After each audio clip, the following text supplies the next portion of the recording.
আসসালামু আলাইকুম। আশা করি সকলে ভালো আছেন। আমার দম তৈরি করা শেষ। ধান মোটামুটি সব সংগ্রহ করা শেষ। এখন ধান সিদ্ধ করার পালা। তো সারা বছর যে ভাতগুলো খাবো সেই ধান আমরা সিদ্ধ করি নিজেরাই। আজকে আমি দেখাবো আমরা কিভাবে নিজেরাই ধান সিদ্ধ করি, যেগুলো আমরা পরিবারের ধান খেয়ে থাকি।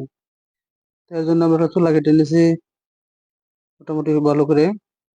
একটা 1 মণের মতো একটা করে ডেক নিয়েছি। এখানে আমরা ধান দিয়ে সিদ্ধ করব। তো এখানে প্রথমে আমরা পরিমাণ মতো পানি দিব। মানে শুকনা ধানে কতটুকু পরিমাণ পানি লাগবে সেই পরিমাণ মতো আমরা পানি দেব। তো এক ডেকে সম্ভবত 4 মগ পরিমাণ পানি দিলাম। এরপরে আমরা এখানে ধান দিয়ে দিব পরিমাণ মতো সুন্দর করে। পানি দিয়ে ধান দিয়ে ভরাট করে দেব। ধান দেওয়ার পরে আমরা এখানে আগুন দিয়ে জাল দেব যতক্ষণ পর্যন্ত সিদ্ধ না হবে।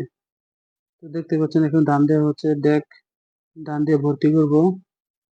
ভর্তি করার পর ভালো করে নিচে আগুন দেব, যাতে করে পানি বলক উঠে ধানগুলো সিদ্ধ হয়ে যায়। আসলে আমরা গ্রামে এইভাবে ধান সিদ্ধ করি।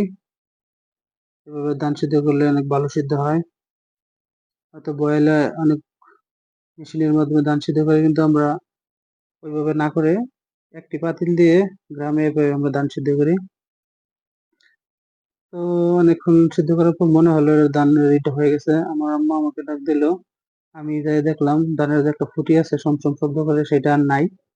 তো এইভাবে আমরা বুঝতে পারি যে ধান সিদ্ধ হয়ে গেছে। তো এখন আমরা দুইটা বাঁশের মাধ্যমে এই পাতিলটাকে নিয়ে যাব। পাতিলটা এভাবে নিতে অনেক ইজি হয়।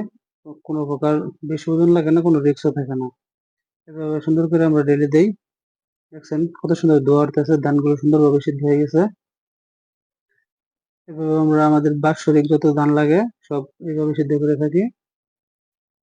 তো আমার ভিডিওটা যদি আপনাদের ভালো লাগে, এমনকি আপনারা কিভাবে ধান সিদ্ধ করে থাকেন, সেটা আপনারা কমেন্টস করে জানাবেন। ভিডিওটা যদি ভালো লাগে তাহলে আমার আইডিটা সাবস্ক্রাইব করে দেবেন, চ্যানেলটা ফলো করে দেবেন। সবাইকে ধন্যবাদ। ভালো থাকবেন। আসসালামু আলাইকুম।